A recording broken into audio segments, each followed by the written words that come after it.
Vamos a continuar, Peque. Nosotros hasta ahora vimos los alcanos, vimos los alquenos, vimos los alquinos. Yo más o menos les conté lo que era un ciclo alcano la clase pasada, pero terminé acá. De todos estos cicloalcanos que nosotros vamos a trabajar o que vamos a conocer, vamos a trabajar principalmente con uno de ellos, que es el ciclo hexano. Yo les conté en la clase anterior que tanto el ciclo hexano como el ciclo pentano son los dos cicloalcanos que más vamos a utilizar. ¿Por qué? Porque respecto de estabilidades, respecto de la unión, de ángulo de enlace, de tipo de enlace covalente, de estabilidad en general, son los dos ciclos más comunes que hay en la naturaleza. ¿Hay otros? Claro que hay otros, ¿sí? Sobre todo, por ejemplo, ciclopropano se suele ver, en algunos casos, sobre todo, no el ciclopropano como tal, sino un ciclo de tres. Esto se suele ver en algunas moléculas orgánicas, pero los más comunes, insisto, son el ciclo pentano y el ciclo hexano. Son ciclos donde todos sus carbonos son sp3. ¿Eso queda claro? Algo que Sí. tenemos que tener en cuenta es que como la hibridación del carbono es sp3, claramente la forma de la molécula no puede tener esta estructura plana que ustedes están viendo acá. Eso todo el mundo lo ve, o sea, no puede ser plano, porque ¿cómo son los enlaces carbono, cómo son perdón, los orbitales sp3? ¿Qué ángulo tenían entre ellos que los dividían, que los separaban?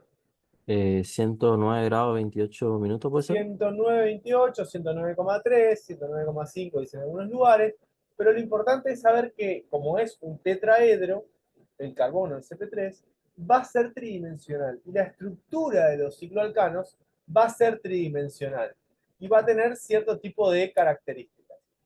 Esas características que tiene el ciclo hexano en general está basado en la teoría, en algunas teorías, sí se llama teoría de Sachs-Delmore, una de ellas, donde explica cómo los enlaces carbono-carbono-carbono que nosotros vamos a tener, al ser tridimensionales, al tener distintos tipos de ángulos, van a tomar distintas formas.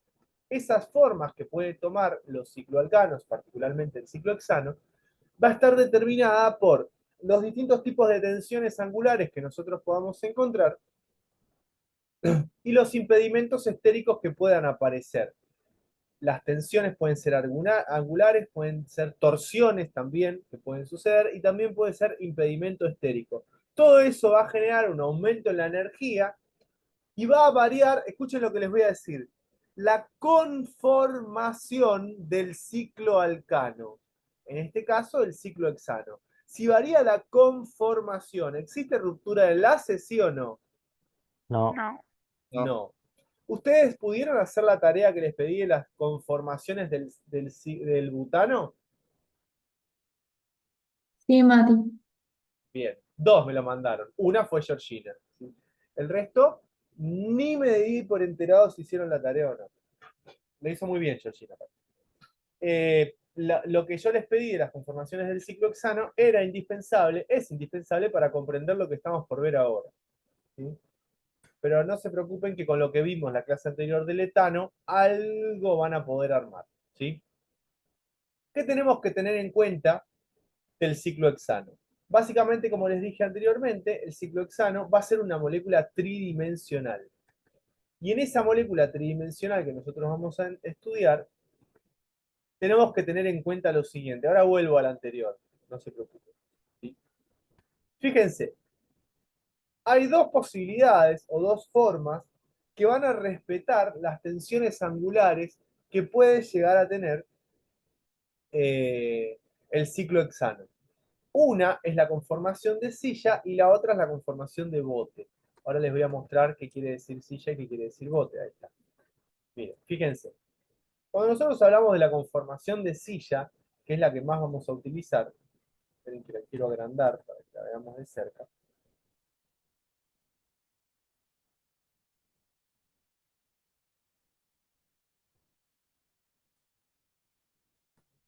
Vamos a quedarnos con esta porque es un poquito más fácil de ver. Lo que nosotros tenemos que saber es que esta conformación de silla que estamos viendo, fíjense, lo que va a hacer es respetar los ángulos, ¿ven? Que existen entre la unión carbono-carbono, la unión carbono-hidrógeno, en cada uno de los carbonos. Tiene una forma tridimensional. Esta forma tridimensional, o que genera la conformación de silla, ¿sí? Implica una disminución en la energía de la molécula respecto a sus ángulos. Cuando yo tomo a esta molécula, cuando veo la estructura que tiene esta molécula de conformación de silla, lo que voy a ver es lo siguiente. Siempre que hable de la conformación de silla del ciclohexano, voy a tener dos posibles posiciones para los hidrógenos o los radicales que estén unidos. Digo, o los radicales porque ya vamos a ver que esto puede cambiar dependiendo de la sustancia, pero dos posibles conformaciones para los hidrógenos o los radicales unidos a los carbonos. Esas posibles conformaciones van a ser los hidrógenos axiales. Voy a hablar de hidrógenos ahora porque estoy hablando del ciclohexano, pero por ejemplo, si yo hablara de la glucosa, podría hablar de oxidrilos tranquilamente, lo vamos a ver más adelante. Los hidrógenos axiales y los hidrógenos ecuatoriales.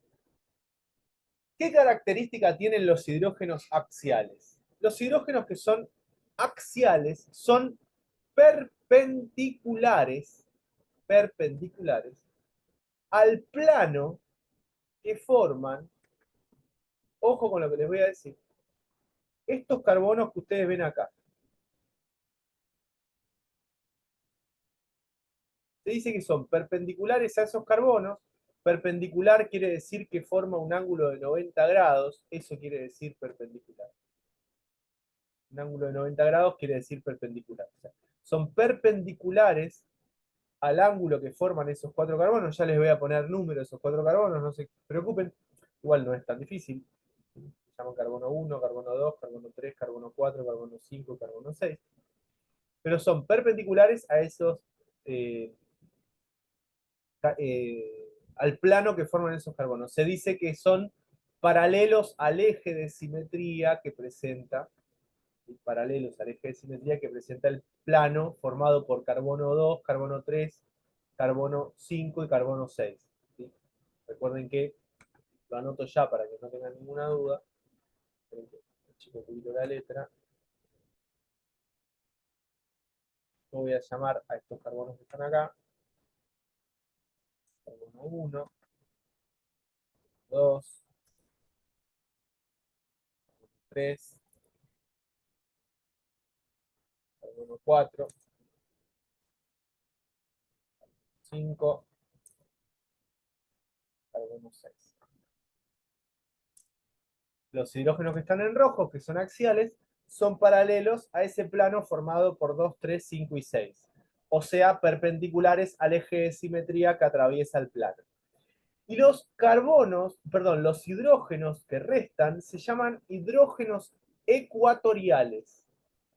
También van a cumplir con el ángulo que corresponde, pero estos hidrógenos que están acá, ven que están acá, son paralelos,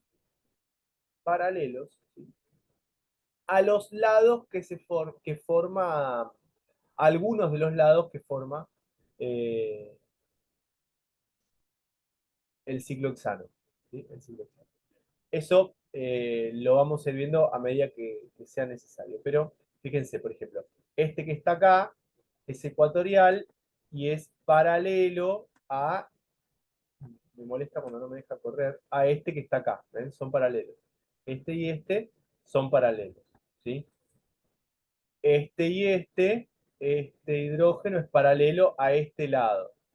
Este hidrógeno es paralelo a este lado. Este hidrógeno paralelo a este lado que está acá. ¿Sí? Con eso lo que logra, este que está acá es paralelo a este que está acá. Con eso lo que logran los enlaces es tener la menor energía posible. ¿Sí? Energéticamente presentan un valor muy bajo. El ciclohexano cuando se encuentra en su forma de silla, ahora vamos a ver la forma de bote, la silla se convierte en bote, el bote se convierte en silla, ¿sí? El ciclohexano cuando está en su conformación de silla es su conformación más estable. ¿Sí? La conformación de la silla es la conformación más estable del ciclohexano. Entonces pongan de título, conformaciones del ciclohexano, conformaciones del ciclohexano y copian este ciclohexano que yo puse acá, ponen forma de silla y anotan bien quiénes son los hidrógenos axiales y quiénes son los hidrógenos ecuatoriales. Porque en base a esto vamos a trabajar. ¿Sí? La clase de hoy va a tener mucho dibujo. ¿Quedó claro eso? Más o menos lo que dije. Igual ahora lo voy a repetir unas cuantas veces y les voy a dejar para que copien la definición correcta. ¿Sí? ¿Qué, qué particularidad tiene el ciclohexano? Como son conformaciones, se van a poder interconvertir de una a la otra. Siempre tienen que tener en cuenta que las conformaciones implican interconversión. Se puede convertir de una a la otra. La otra forma que nosotros vamos a analizar es la que se conoce como la forma de bote. ¿Sí? El ciclohexano puede estar en forma de silla o en forma de bote. Si se ponen a pensar, o si se ponen a mirar, el bote no es otra cosa más que la silla, ¿sí? La conformación anterior, pero que, ¿se acuerdan que ustedes se acuerdan de la silla? Uy, esperen que estoy escribiendo con blanco, no veían nada. La silla les quedaba así, ¿ven? Les quedaba algo así. Tenía carbono 1, carbono 2, carbono 3, carbono 4, carbono 5, carbono 6. ¿Sí? Esa era la forma que tenía la silla. ¿Ven? ¿Qué pasa? El bote lo que hace básicamente es que sube, como que sube esa parte que está ahí. ¿Se dan cuenta? ¿Sí? Esa parte sube. Entonces, es como que en la forma de bote sube la parte que está acá. ¿Por qué tenemos forma de bote y forma de silla? Tanto la forma de bote como la forma de silla, ambas formas respetan, ¿sí? Respetan eh, la estructura angular del ciclohexano. O sea, en todos se cumple que el ángulo que existe entre los carbonos es el del carbono sp3, tanto en la forma de bote como en la forma de silla. ¿Me siguen lo que digo con eso o no? O sea, Sí, profe. ambas formas por tensión angular pueden existir. Ambas formas por tensión angular pueden existir. Pero ¿qué pasa en la forma de bote que la hace un poquito menos estable que la forma de silla? Fíjense, lo primero que sucede es lo que ustedes ven acá, que se llama tensión estérica. Tensión estérica quiere decir que se molestan por tamaño, ¿sí? Por espacio, por el volumen que ocupan. Los hidrógenos 1 y 4 en la forma de bote se molestan, ¿sí? Acá dice 4 y 1, 1 y 4 lo mismo. Este puede ser el 1 y este puede ser el 4, o este puede ser el 4 y este puede ser el 1. Es indistinto, ¿sí? Porque el plano sigue siendo 2, 3, 2, 3, 5, 6. El plano sigue siendo el mismo. Se molestan estéricamente, ¿sí? El hidrógeno del 1 con el hidrógeno del 4. Eso hace que quiera volver a la posición anterior de bote. También pasa que si yo observo al cicloalcano de frente, en estructura de Newman, escuchen lo que acabo de decir, si yo observo al ciclohexano, perdón, desde acá, en estructura de Newman, lo miro desde acá, lo que voy a notar es que los hidrógenos que tenemos de unidos a carbono 3 y unidos a carbono 6, unidos a carbono 2 y unidos a carbono 5, ¿sí? Los hidrógenos que están acá se encuentran, escuche lo que les voy a decir, porque es importante, eclipsados, ¿sí?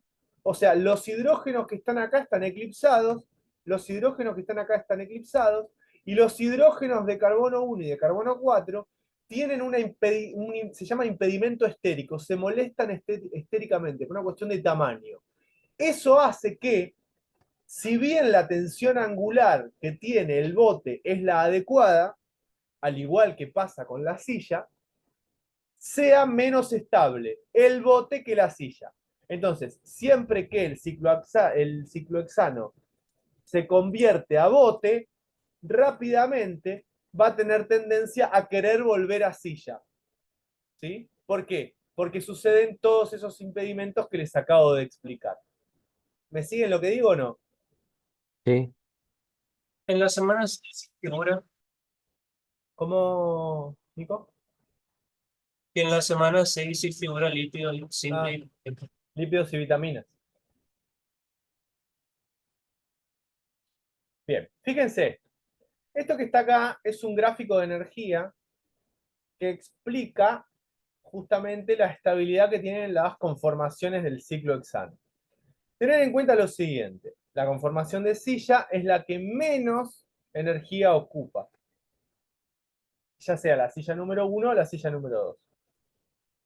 Lo que explica acá es lo siguiente, la conformación de bote es la que más energía tiene. Pero ¿qué pasa? El bote tiene una situación intermedia que se llama bote torcido, que es como que se quiere reordenar un poco y recién ahí pasa a silla, ¿sí? Pero siempre tienen que tener en cuenta que las dos más importantes son la conformación de silla y la conformación de bote. Este es el bote torcido, que básicamente lo que hace el bote torcido es aflojar las tensiones, no las estéricas, sino las tensiones que están relacionadas a los hidrógenos ecuatoriales. ¿Sí? Genera una torsión para aliviar las tensiones relacionadas con eh, los hidrógenos que se encuentran, eh,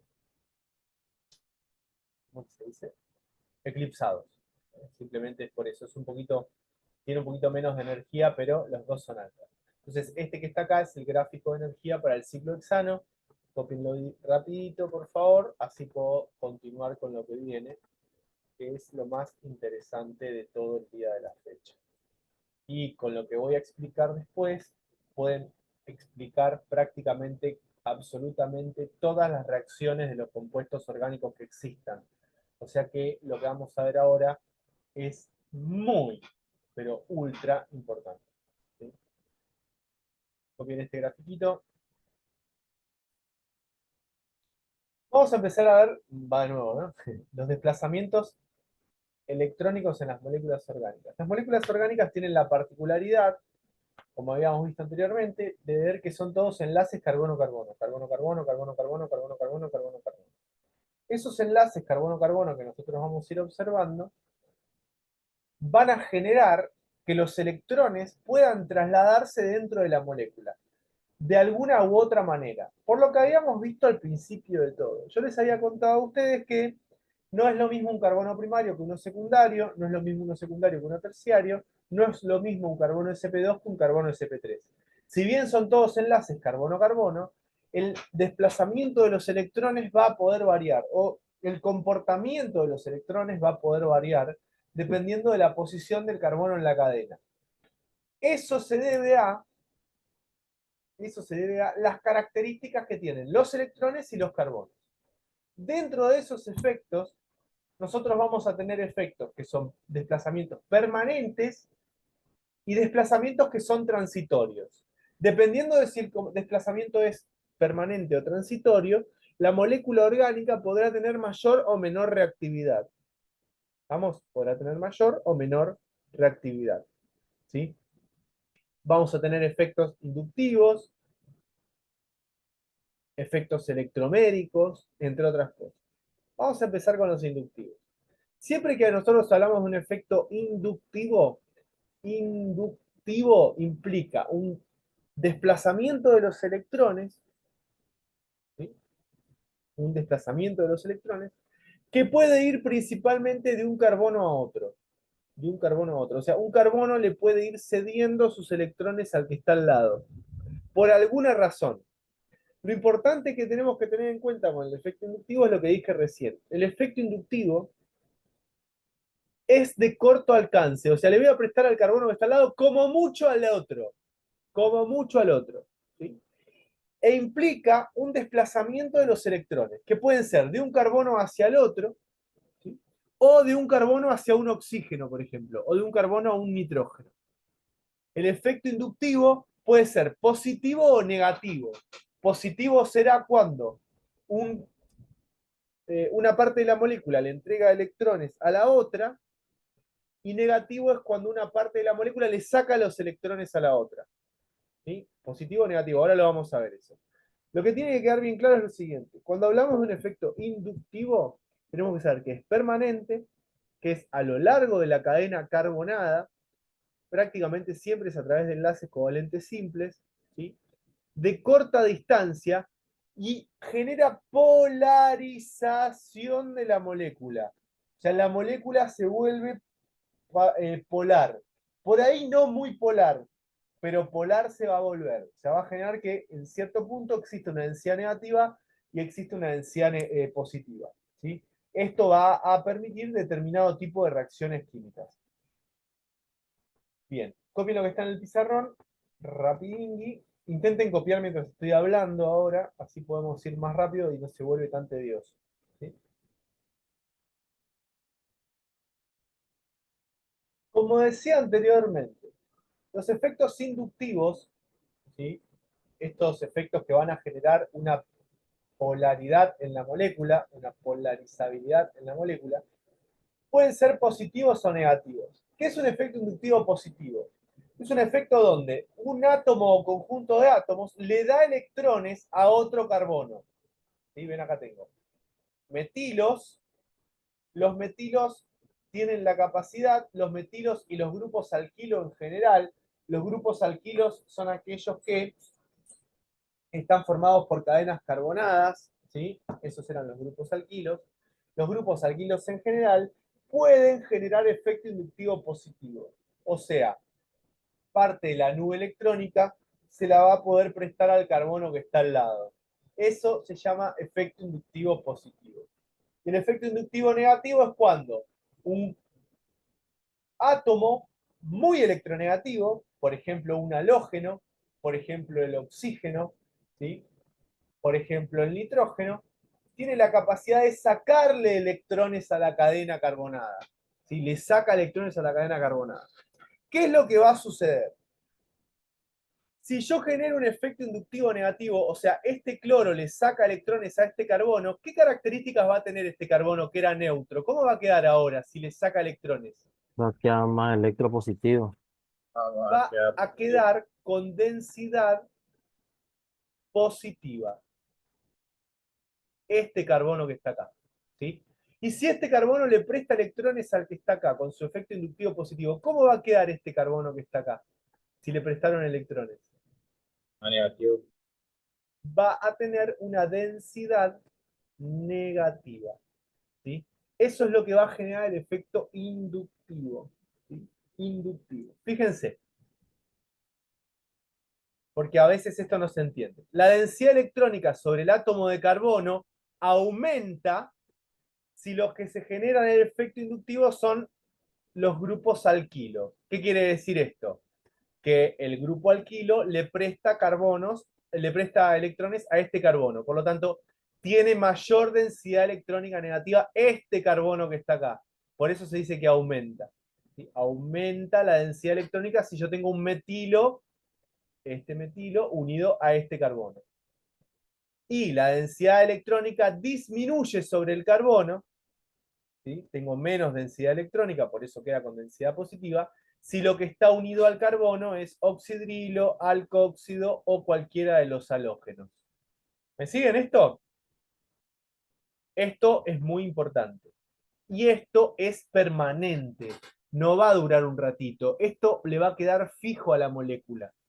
¿Sí? O sea, este carbono que está acá siempre va a tener densidad negativa. Este carbono que está acá siempre va a tener densidad positiva. Por lo tanto, va a permitir cierto tipo de reacciones.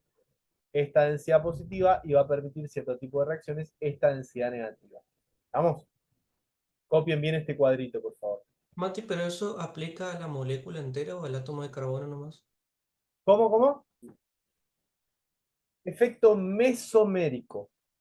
¿Cuál es la gran diferencia que existe entre el efecto mesomérico y el efecto inductivo? Primero, para que exista un efecto mesomérico, necesito que la cadena tenga dobles enlaces conjugados. Ahora les voy a decir lo que quiere decir. Necesito que la molécula tenga dobles enlaces conjugados o triples, o sea, enlaces múltiples conjugados. Si no hay enlaces múltiples conjugados, no hay efecto mesomérico. Termina donde no hay más enlaces múltiples. ¿Sí? Este efecto mesomérico, a diferencia del efecto inductivo, es de largo alcance, o sea, puede atravesar toda la cadena aunque tenga 10 carbonos. ¿Sí? Aunque tenga 10 carbonos. Y, al igual que pasa con la anterior, implica una polarización de la molécula, o sea, vuelve a la molécula polar. ¿Estamos? Polar, o con cierto grado de polaridad. ¿Estamos? Polarización, no polarizabilidad, polarización. Ojo con eso. Siempre tienen que tener en cuenta que implica un desplazamiento electrónico con dobles enlaces conjugados. ¿Qué es un doble enlace conjugado? Mientras ustedes copian ahí, yo se los escribo acá al costadito. La letra. ¿Qué es un doble enlace conjugado?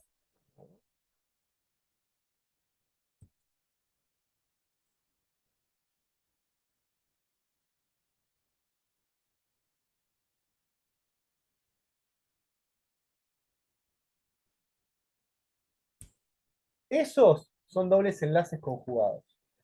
Los dobles enlaces conjugados son cuando tengo un enlace covalente doble, un enlace covalente simple, al lado otro covalente doble, al lado otro covalente simple, al lado otro covalente doble. ¿Por qué son importantes los dobles enlaces conjugados y aparecen mucho en las moléculas orgánicas? ¿Qué hibridación tiene este carbono? SP2, ¿Y este? SP3. SP3, No. No, viste, te quedé. ¿Qué hibridación tiene ese carbono? ¿No es hibridación SP? No. Escuché, me cayó una manzana al lado. ¿Qué hibridación tiene este carbono? Para poder formar un enlace covalente doble con el de al lado, ¿qué hibridación tiene que tener? Sí o sí. Ah, no, no, no, todos son SP2. Este es SP2, este es SP2, este Sí, es SP2, este es SP2, este es SP2, este es SP2. Todos los carbonos son SP2. Con lo sí, cual, todos los carbonos presentan un orbital p por arriba y por abajo de la molécula. Así. Estos que están acá se llaman dobles enlaces conjugados. Y lo vamos a usar un montón. Todos tienen así el orbital p por arriba y por abajo de la molécula. Salieron divinos estos orbitales.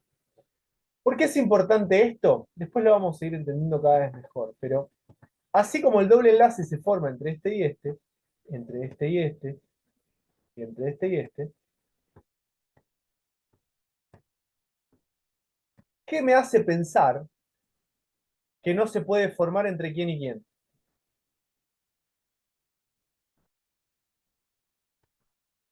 entre los En- simples enlaces. entre este y este, entre este y este, entre los demás, ¿sí? O sea, es muy fácil que forme el doble enlace con el que está al lado, porque es un solapamiento lateral, o sea, que se forme con este y con este es casi lo mismo a que se forme con este y con este, ¿sí? Esto solo va a pasar, el efecto mesomérico, cuando nosotros tenemos dobles enlaces conjugados. ¿Por qué? Porque los dobles enlaces conjugados permiten el desplazamiento electrónico a través de los orbitales pi, a través de los orbitales pi. Y si tengo 50 carbonos y todos están conjugados, lo mismo va a poder suceder el desplazamiento a través de los electrones. ¿Sí? Este enlace, por eso, este tipo, perdón, no de enlace, este tipo de desplazamiento electrónico es de largo alcance. ¿Sí? De largo alcance. Al igual que pasa con el anterior, puede ser positivo o puede ser negativo. ¿Vamos? ¿Puedo borrar? Mati, le podemos ir, aparte de conjugado, también como alternado. La palabra que van a usar en todos los textos es conjugados. ¿Sí? Ah, ¿Por qué? bueno. Porque no es lo mismo alternado que conjugado. Conjugado quiere decir que hay una relación entre uno y el otro. ¿Sí? Por eso son conjugados.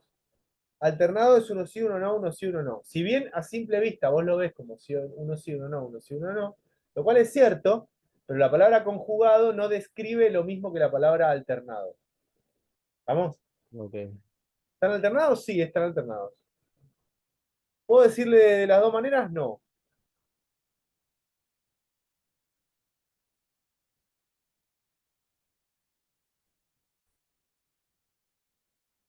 A partir de esto, empezamos a dar conceptos un poquito más complicados. Y lo que vamos a ver es lo siguiente. Si yo tengo esta molécula orgánica que ustedes ven acá, voy a estar en presencia de lo que se conoce como un efecto mesomérico negativo. ¿Por qué el efecto mesomérico es negativo? Porque la cadena le entrega sus electrones a un átomo en particular. El oxígeno es muy electronegativo y por ser muy electronegativo le roba los electrones al carbono. O sea, estos electrones que están acá en el enlace se los roba. Este carbono se queda sin electrones. Por lo tanto, lo que va a hacer es robarle al carbono que está al lado sus electrones. Por lo tanto, deja a este carbono sin electrones, que lo que va a hacer es robarle al otro carbono los electrones. Y este carbono no tiene a quién robar, entonces pierde sus electrones y queda positivo. El oxígeno queda negativo porque le robó los electrones y después, al estar conjugados, los enlaces covalente doble se fueron pasando de un carbono al otro, generando una polarización en la molécula. Fíjense, ¿por qué la molécula pasa a ser polar? Si bien son todos enlaces covalentes, que tengo una carga positiva y una carga negativa. Esta carga negativa es gracias al par de electrones que le terminé robando al carbono de al lado, que le robó al de al lado, que le robó al de al lado, que le robó al lado. Esto se genera por el desplazamiento electrónico conocido como efecto mesomérico negativo. Negativo porque le saca electrones a la cadena. Esto es muy importante tenerlo en cuenta, ¿por qué? Porque estas estructuras que ustedes ven acá, la estructura de arriba y la de abajo, la estructura 1 y 2, si quieren, como ustedes quieran, existen al mismo tiempo. Y esto es un concepto que vamos a ver más adelante, se llama resonancia, es un concepto muy importante, lo vamos a ver eh, cuando veamos compuestos aromáticos. Es una situación que explica las dos estructuras juntas, explican el comportamiento de la molécula. Pero necesito las dos estructuras para explicar el comportamiento de la molécula, lo cual complejiza la situación. ¿Sí? Entonces, este oxígeno le roba el par de electrones a este, vayan copiando, este se queda sin electrones, entonces le roba el par de electrones a este, entonces le roba el par de electrones y se va pasando el par de electrones de un lado de la cadena a la otra. Cuando llega el último carbono, no tiene a quién robarle, queda positivo. Y el oxígeno que robó el primer par de electrones se queda negativo. Por eso es una polarización. La molécula queda polar. Tiene una parte negativa y tiene una parte positiva. ¿Sí? Esto explica la reactividad de un montón de moléculas orgánicas. Hagan el dibujito y copien la definición. Efecto mesomérico positivo. Si es positivo es porque un átomo le cede el par de electrones a la cadena. Y el efecto es similar. Necesito tener todos carbonos sp2 para que pueda existir el pasaje de electrones de un lado al otro. ¿Sí? ¿Qué es lo que va a suceder? Recuerden, necesito enlaces conjugados. La cadena le presta un par de electrones al carbono, el carbono los recibe, pero como ya está completa su valencia, le pasa los electrones que le sobran al carbono de al lado. Pero como está completa su valencia, le pasa los electrones al carbono de al lado, le pasa al carbono de al lado, hasta que el último carbono no tiene a dónde poner los electrones y se los termina quedando. ¿Sí? Esto genera una densidad positiva sobre, en este caso, el nitrógeno, o sea, el elemento que cede los electrones queda con densidad positiva, y la cadena carbonada queda con densidad negativa. ¿Sí? Esto va desde el átomo hacia la cadena. Por eso es efecto inductivo positivo. En la anterior era desde la cadena hacia el átomo. Esa es la gran diferencia. Se llama efecto mesomérico positivo. Tanto los efectos mesoméricos como el efecto inductivo, que es el que vimos al principio, vayan copiando. Tanto el efecto mesomérico como los efectos inductivos son permanentes. O sea, están siempre en la cadena. ¿Eso queda claro? Lo aclaro porque ahora vamos a ver efectos que no son permanentes, justamente.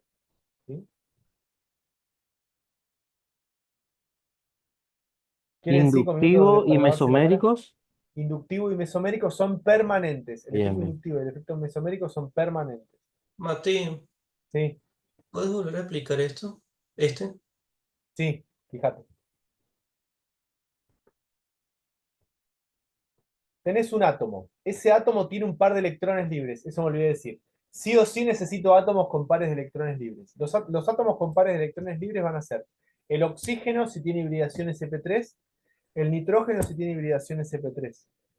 O halógenos como el cloro, el bromo o el yodo si tienen hibridación sp3. Pero en general, el oxígeno con hibridación sp3, que es cuando forma parte del oxidrilo, o el nitrógeno cuando forma parte de la amina, que es esto que está acá, tienen hibridación sp3.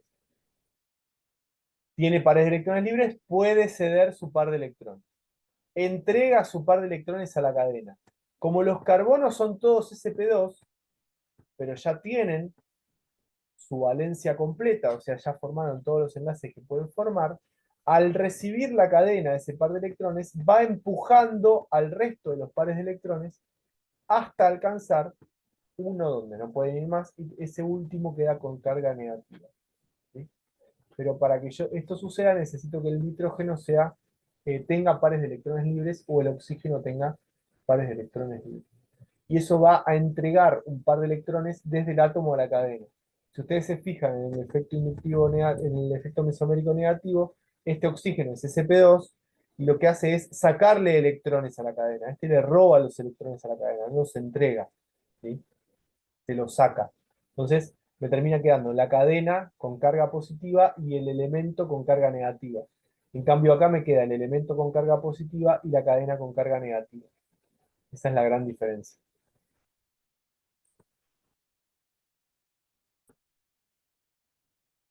Fíjense, ¿qué grupos pueden generar efecto mesomérico negativo? Recuerden que el mesomérico negativo, ¿cuál era? El que vimos recién. ¿Sí? El que, vimos recién, no, el que vimos al principio. El mesomérico negativo es el que el grupo le saca electrones a la cadena. Esto se llama grupo nitro. Esto que está acá es carboxilo, que es ácidos carboxílicos. Esto ya lo vamos a ver la clase que viene, que es un ácido carboxilo. Y esto se llama aldehído o grupo carbonilo, en realidad. El carbonilo depende de la posición que está en la cadena, puede ser aldehído o cetona. Entonces se llama carbonilo, carboxilo, grupo nitro. Cualquiera de estos tres pueden generar efecto mesomérico negativo. Efecto mesomérico negativo. Y efecto mesomérico positivo pueden generar el flúor, oxidrilo, esto se llama alcóxido, y esto se llama grupo amina. También puede ser el cloro, ¿sí? Un halógeno en general también puede ser. El cloro o el bromo también puede. ¿Estamos? Entonces, anoten cuáles son los que van a generar efecto mesomérico negativo, cuáles van a generar efecto mesomérico positivo en una molécula. Esto por ahí no lo vemos tanto ahora, no lo vamos a usar, pero cuando veamos las reacciones químicas de los compuestos orgánicos, ahí van a ver que esto es muy importante para darse cuenta, para no tener que aprenderse de memoria la reacción. Si ustedes se aprenden bien los efectos, los desplazamientos electrónicos, no se tienen que aprender de memoria las reacciones químicas. Ven un carbonilo y ya se dan cuenta qué tipo de reacción puede tener, hacia dónde van a ir los electrones. Si ustedes saben hacia dónde van los electrones, rápidamente se van a dar cuenta qué tipo de reacción van a tener. Eso es la clave. O sea, entender a dónde van los electrones en los compuestos orgánicos es entender las reacciones que se pueden generar.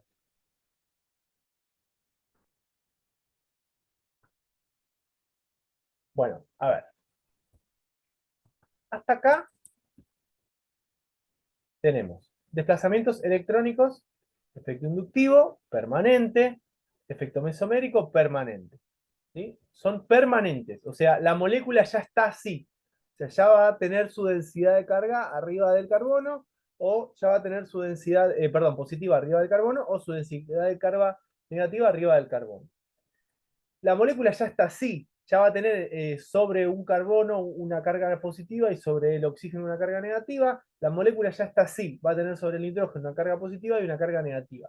Y así viene, es polar, la molécula se vuelve polar por estas razones que estuvimos explicando.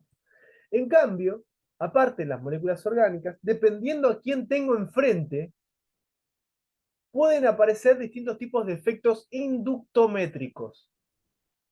Estos efectos inductométricos implican efectos inductivos transitorios, que va a tener una polarizabilidad de la molécula. O sea, la molécula es no polar, no tengo forma de que sea polar, pero por alguna razón alguien se me acerca y genera una polarizabilidad. ¿Sí? Polarizabilidad. Porque choco contra la molécula, porque se golpea la molécula y obtengo esa polarizabilidad. Muy parecido a lo que nosotros vimos cuando analizamos por ejemplo, la formación del ion dipolo en una molécula covalente no polar. ¿Se acuerdan en su momento? Yo tenía una molécula covalente no polar, se me acerca una molécula covalente polar y genera una polarizabilidad en la molécula. Se puede generar gracias a una nube electrónica que se me acerca. Tengo un dipolo que se acerca a una molécula covalente no polar y forma un pequeño dipolo durante una cantidad de tiempo. Eso es una característica que puedo analizar. También podemos tener otro efecto de polarizabilidad que se llama el efecto electromérico. También es transitorio, y también actúa respecto de un campo externo. También actúa respecto de un campo externo. Pero tiene otras características. Puede ceder electrones o aceptar electrones. No solamente generar un desplazamiento dentro de la molécula. O sea, puede aceptar electrones de una molécula que tengo al lado. Estos dos, con que sepa la definición, me alcanza, porque realmente cómo funcionan no es tan fácil. ¿Sí? Así que ponen efecto inductométrico, copien la definición, simplemente tienen que poder diferenciar un inductométrico de un inductivo y un electrométrico de un mesomérico. Con eso alcanza. Sepa que el inductométrico es polarizabilidad transitoria, en cambio el inductivo es polaridad. ¿Sí? Y el mesomérico es polaridad y el electromérico es polarizabilidad transitoria también. La gran diferencia. Copien esto.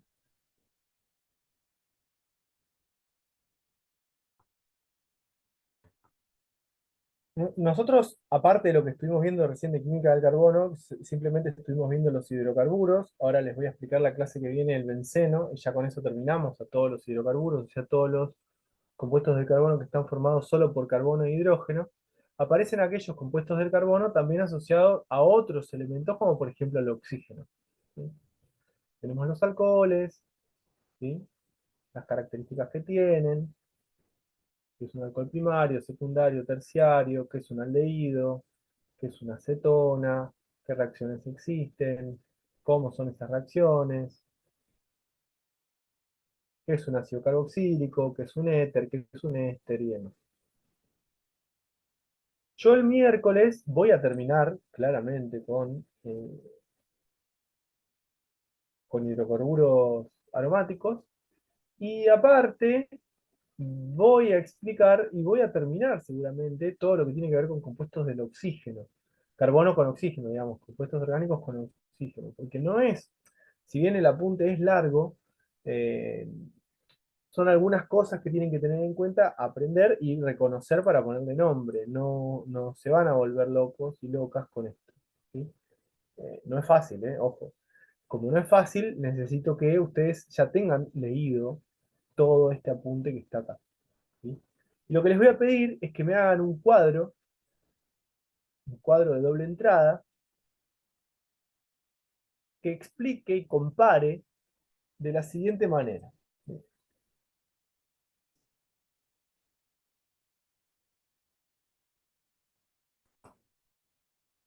Cuadro de doble entrada, que explique y compare a los compuestos.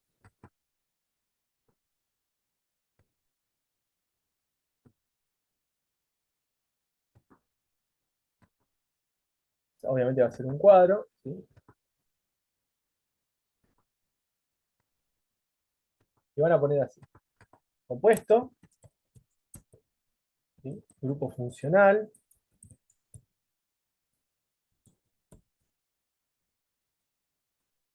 nomenclatura. Alcanza con que me digan la terminación que tienen que poner, no es necesario que pongan todo el nombre. ¿Sí? O sea, terminación A, todo, todo lo que corresponda. O sea, la generalidad, no es necesario, ¿sí? Reacciones principales.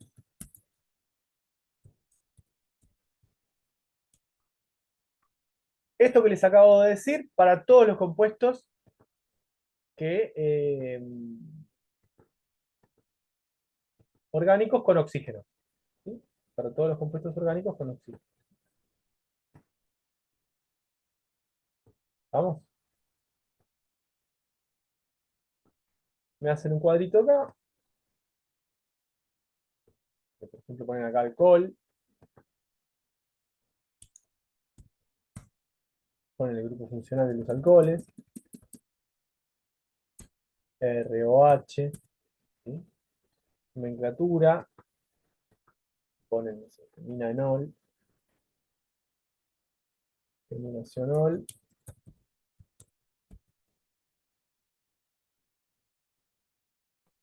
Alcohol o alcohol. Esta es la vieja. Tiene dos. Alcohol. Ílico. Ílico. ¿Eh? Ílico, ¿no? Sí, ílico. Terminación ol, por ejemplo, etanol, o después puede ser alcohol etílico. Y ya va a depender de si es la nomenclatura vieja o la nomenclatura nueva. ¿Vamos?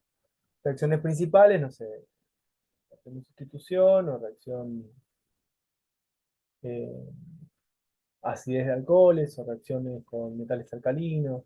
Tienen dos reacciones que son las principales. La mayoría tienen dos reacciones principales. ¿Sí? Dos reacciones principales que están en el apunte. ¿Queda claro lo que quiero que hagan? Sí, Sí, Mati. Y Esto más. para el martes a la noche tiene que estar. ¿Sí? Tiene que estar para el martes a la noche. Con cada uno de los compuestos derivados del alcohol. Yo ahora les voy a subir el apunte. Porque así hacemos más rápido también eh, esta clase. Yo la clase que viene les voy a explicar entonces todo lo que tiene que ver con compuestos aromáticos y vamos a ver todos los compuestos con oxígeno. ¿Vamos? Y ya nos queda un poquito de esto.